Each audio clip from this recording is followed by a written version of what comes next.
नमो नमः। Welcome to Anudeep your study buddy. और आज के इस वीडियो में हम संस्कृत अनुवाद लेखन को समझेंगे। तो चलिए शुरू करते हैं। तो जनरली हम कर्तरी वाक्य देखते हैं जिसमें कि कर्ता प्रथमा विभक्ति में होता है। तो सबसे पहला स्टेप हमारा रहेगा कि कर्ता को समझना, उसे आइडेंटिफाई करना, फिर उसका लिंग क्या है, उसका वचन क्या है, ये समझना जरूरी है। जैसे कि हमें पता है कि हमारे पास अकारांत पुल्लिंग, अकारांत स्त्रीलिंग, ह्रस्व ईकारांत पुल्लिंग स्त्रीलिंग, ऐसे अलग अलग टेबल्स है। तो कौन से टेबल से रेफर करके शब्द रूप बनाना ही, ये समझने के लिए लिंग और वचन जानना जरूरी है।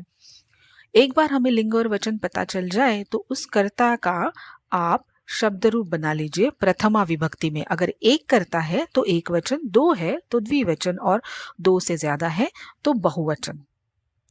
टेबल में कुछ कर्ता उनके लिंग वचन के साथ दिए, आपको उसके शब्द रूप बनाना ट्राई करना है। जैसे मोहन अगर वाक्य में करता है, अगर आपको हिंदी या इंग्लिश में वाक्य दिया है उसमें मोहन नाम का करता है, तो हमें पता है कि मोहन का लिंग पुल्लिंगी है और एक मोहन तो एक वचन है। तो इसका क्या शब्द रूप बनेगा? या फिर मीना, ये स्त्रीलिंगी नाम है, उसका एक वचन, सो उसका प्रथमा विभक्ति एक वचन रूप क्या होगा? मित्र, ये संस्कृत में नपुंसकलिंग होता है, तो उसका एक वचन रूप क्या बनेगा? बालक, उसका पुल्लिंगी बहुवचन। अगर किसी वाक्य में आपको दिया है कि बहुत सारे बालक हैं, तो आपको उसका बहुवचन रूप करना पड़ेगा। तो वो क्या होगा? आप कौन सा टेबल याद करोगे और उस हिसाब से उसका शब्द रूप बनाइए, ये सोचिए। और मीना, ये स्त्रीलिंगी है, लेकिन दो मीना अगर वाक्य में है तो आप उसका द्विवचन कैसे करोगे? तो यहाँ पे थोड़ा पॉज करके सोच लीजिए कौन सा टेबल जो है आप याद करोगे और उसके हिसाब से उसका रूप सोच लीजिए। मैं आशा करती हूँ कि आपने इसका रूप अपनी बुक में लिखा होगा और देखते हैं कि अगर वो अभी मैच हो रहा है हमारे आंसर के साथ। सो मोहन का एक वचन बनेगा मोहनः, अकारांत पुल्लिंग, जैसे देवः वैसे मोहनः।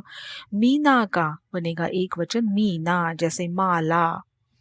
मित्र नपुंसकलिंगी है और अकारांत है, तो हम वन के टेबल को याद करेंगे और वनम वैसे मित्रम बनेगा। बालक, ये अकारांत पुल्लिंगी है लेकिन उसका बहुवचन चाहिए तो बनेगा बालकाहा। मीना, ये स्त्रीलिंगी है आकारांत, परंतु उसका द्विवचन चाहिए तो हमें मीने, जैसे माला माले वैसे मीने। चलो, अब हमने कर्ता को तो अनुवाद कर लिया संस्कृत में। दूसरा जो हम लेंगे वो है क्रियापद। किसी भी वाक्य में जो क्रियापद होगा, अब उसे पहले हम संस्कृत में अनुवाद करते हैं। तो हमें पता है कि संस्कृत में क्रियापद बनाने के लिए हमें कौन सा धातु यूज करना है, ये सबसे पहले तय करना पड़ता है।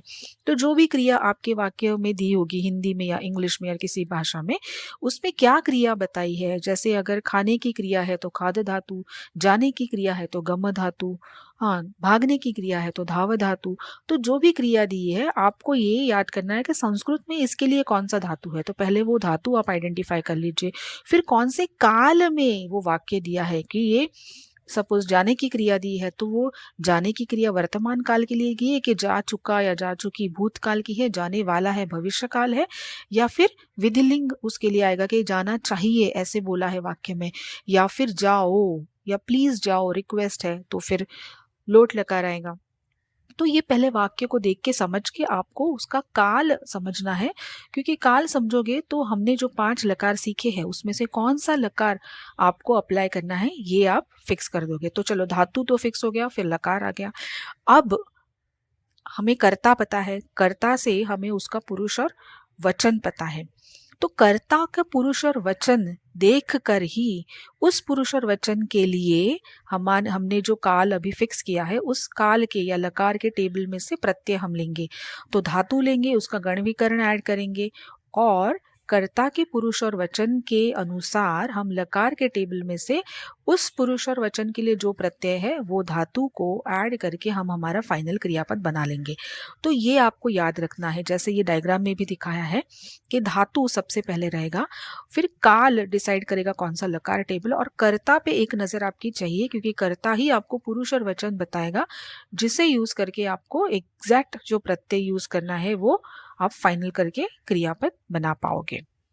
तो यहाँ पे एग्जाम्पल में मैंने कुछ क्रिया बताई है और उनके लिए क्या धातु आ सकते हैं। तो सबसे पहला स्टेप हमारा वही होगा। तो आप सोच लीजिए, अगर कुछ करने की क्रिया है तो क्या धातु है उसके लिए? होना, जाना, देना, पढ़ना, नाचना और पीना। तो हमने जैसे हमें पता है कि अबाउट 2000 धातु है संस्कृत में, तो आप सोचिए कि इन क्रियाओं के लिए संस्कृत में हमने क्या धातु यूज कर सकते हैं। हमने कई बार हमारे टेक्स्ट बुक में, हमारे चैप्टर्स में इसके रिलेटेड ये धातु हम यूज कर चुके हैं। तो एक पॉज कीजिए और सोचिए कि क्या हो सकता है। मैं आशा करती हूँ कि आपने पॉज करके लिखा है कि इन क्रियाओं के लिए संस्कृत में कौन सा धातु है। तो चलिए देखते हैं कि क्या वो मैच हो रहा है हमारे आंसर के साथ। जैसे करने की क्रिया, तो उसे उसके लिए हमारे पास क्रू धातु है हो ना भू, जाना गम, देना दा, दायच्छ, पढ़ना पठ धातु, नाचना नृत धातु, पीना पा पिब, सो पा धातु हो जाता है। फाइनली हमें क्रियापद बनाना है, तो हमें धातु मिल गया, हमें काल समझ में आता है। तो मैंने काल के लिए सेकंड कॉलम में आपके ऑलरेडी दे दिया है। तो क्रू धातु है, वर्तमान काल है, और वाक्य में हमने पहले स्टेप में हमारा कर्ता भी रेडी कर लिया, जो कि यहाँ पे पहले रो में है मोहनः। तो मोहनः इस कर्ता के लिए क्रू धातु से वर्तमान के लिए, काल के लिए कैसे क्रियापद बनेगा? तो बनेगा करोति, वर्तमान काल है तो लट लकार, और कर्ता जो है हमारा वो प्रथम पुरुष एक वचन है। सो मैंने लट लकार प्रथम पुरुष एक वचन का प्रत्यय लिया, क्रू धातु को जोड़ा और मुझे मिला करोति। वैसे ही मीना इस कर्ता जो भी अगेन प्रथम पुरुष एक वचन है और वर्तमान काल है, सो भू धातु के लिए उसका रूप बनेगा, क्रियापद बनेगा भवति। मित्रम नपुंसकलिंग एक वचन, तो अगेन पुरुष हो गया प्रथम पुरुष, वचन हो गया एक। और गम धातु, अब यहाँ पे काल है भूतकाल, सो गम धातु का प्रथम पुरुष एक वचन रूप लंग लकार के लिए बनेगा अगच्छत। अभी उस वाक्य में अगर विनंती है तो विनंती के लिए हम लोट लकार के प्रत्यय यूज करते हैं, तो दा धातु आपको यूज करना है। और हमारा कर्ता है वो बालकाहा, प्रथम पुरुष बहुवचन है, सो दा धातु को आप लोट लकार का प्रथम पुरुष बहुवचन का प्रत्यय जोड़ के बनाओगे यच्छन्तु। फिर कुछ करने योग्य, जैसे अगर वाक्य में दिया है कि पढ़ने योग्य, तो योग्य करना चाहिए, इस अगर अर्थ में हमें क्रियापद बनाना है तो हमें पता है कि हमें विधिलिंग लकार यूज करने हैं। तो यहाँ पे कर्ता मी ने प्रथम पुरुष द्विवचन है, सो अब पठ धातु के लिए विधिलिंग लकार का प्रथम पुरुष द्विवचन का प्रत्यय आप जोड़ोगे और क्रियापद बनेगा पठेताम। फिर है अहम, और काल है भूत, धातु है नृत, सो नृत धातु भूतकाल, सो लंग लकार का प्रत्यय लगेगा। और अहम हमारा कर्ता है उत्तम पुरुष एक वचन, सो अब लंग लकार में से उत्तम पुरुष एक वचन का प्रत्यय आप लोगे, नृत को जोड़ोगे, नृत धातु उसका विकरण और फिर प्रत्यय जोड़ के हम मिलेगा अनृत्यम। और पीने की क्रिया के लिए हमारे पास है पा धातु और हमारा कर्ता है युवा, मध्यम पुरुष द्विवचन, और आज्ञा ये अर्थ दिखाने के लिए हम लोट लकार यूज करेंगे, तो हमें मिलेगा मध्यम पुरुष द्विवचन का क्रियापद पिबतम। चलिए अब आगे चलते हैं। कारक विभक्ति, वाक्य में ऐसे कुछ शब्द हो सकते हैं जिनका अनुवाद करने के लिए हम कारक विभक्ति का प्रयोग करेंगे। तो जैसे हम जानते हैं कि कर्ता हमारा प्रथमा विभक्ति में रहेगा, फिर अगर वाक्य में कर्म है तो वो हमारा द्वितीय विभक्ति, किसी चीज के द्वारा बाय और विद ऐसे अर्थ में अगर है तो उस शब्द की तृतीया, जैसे यहाँ पे मोहनः विमानेन यात्राम अकरोत्, मोहन करता है, अकरोत् क्रियापद हो गया, किससे यात्रा की? तो विमान से, इसलिए विमान शब्द की हमने तृतीया कर ली। चतुर्थी हम जब तब करते हैं कि कुछ उद्देश्य दिखाना है या फिर किसी के लिए ऐसे अर्थ में है, तो छात्राः पठनाय पढ़ने के लिए विद्यालयम गच्छन्ति, छात्राः कर्ता, गच्छन्ति क्रियापद, विद्यालयम द्वितीया और पठनाय पढ़ने के लिए तो चतुर्थी हो गया। किसी स्थान से अलग करना है तो पंचमी करते, जैसे सा गृहात् बहिः आगच्छति, सा वो घर से बाहर, बहिः ये हमारी उपपद विभक्ति में से हमने सीखा है कि अगर बहिः जिसके बाहर जाना है उस पद की पंचमी, इसलिए गृह शब्द की हमने पंचमी की। षष्ठी संबंध दिखाता है कि एतत् मम पुस्तकम् अस्ति, ये मेरी पुस्तक है। और सप्तमी अगर हमें स्थान या समय दिखाना है तो ग्रामे तडागः अस्ति, ग्राम में, गांव में तालाब है। या फिर सह पंचवादने उत्तिष्ठति, वह 5 बजे उठता है। और संबोधन अगर हमें बुलाना है। तो ये हो गया कारक विभक्ति। फिर उपपद विभक्ति, एक क्विक रिवीजन, क्योंकि ये हमारे आज की वीडियो का टॉपिक नहीं है, बट एक क्विक रिकैप के लिए ये टेबल आपके साथ शेयर किया है कि कुछ पद है जैसे अभितः, परितः, उभयतः, सर्वतः, प्रति, विना, निकषा, दिक्, ये द्वितीया डिमांड करते हैं। फिर विना, सदृशम, समम, सह, अलम, साकम इत्यादि ये तृतीया डिमांड करते हैं। नमः या फिर स्वाहा, स्वस्ति इत्यादि जो है वो चतुर्थ डिमांड करते हैं। पंचमी, रुते, बहिः, अभी हमने देखा उसका एग्जाम्पल। अनंतरम, पूर्वम, प्राक, प्रभृति, आरभ्य, ये पंचमी। तो विना एक है जिसे द्वितीया भी चलता है, तृतीया भी चलता है और पंचमी भी चलता है। षष्ठी, तो कृते, अग्रे, अग्रतः, समीपे, पश्चात, पुरतः, पृष्ठतः। तो जनरली ये दिशा रिलेटेड, वामतः, दक्षिणतः, लेफ्ट राइट, ऊपरी, ऊपर, अधः, नीचे, इसके लिए षष्ठी है। सप्तमी, किसी चीज में अगर आप निपुण हो, कुशल हो, ये दिखाना है, तो जिसमें निपुणता है, जिसमें प्रावीण्य, कुशलता है, उस शब्द की सप्तमी। और कुछ धातु है जैसे गम, गच्छ, जहां जाना है उसकी द्वितीया। फिर है नम, जिसको नमन करना है, उसकी द्वितीया। तो ये टेबल एक क्विक रिकैप है आपके लिए, इस टॉपिक को हम अलग से वीडियो में कवर करेंगे। फिर आता है विशेषण विशेष्य। तो जो हम समझते हैं कि विशेषण क्या है और विशेष्य क्या है, तो जो विभक्ति और वचन विशेष्य का रहेगा उसी विभक्ति वचन का प्रयोग हमें विशेषण के लिए करना है। अगर चतुर विशेषण है वाक्य में और हमारा विशेष्य है श्यामा, जो कि स्त्रीलिंगी है आकारांत, तो चतुर का बनेगा चतुरा, चतुरा श्यामा। और वही अगर वाक्य में है वानर, हमें बोलना है चतुर वानर, तो हम कहेंगे चतुरः वानरः। विशाल, तो अगर वृक्ष के लिए है तो बनेगा विशालः वृक्षः, यहाँ हम एक वृक्ष की बात कर रहे हैं। और अगर नदी है, वाटिका है, हाँ स्त्रीलिंगी, तो बनेगा विशाला वाटिका।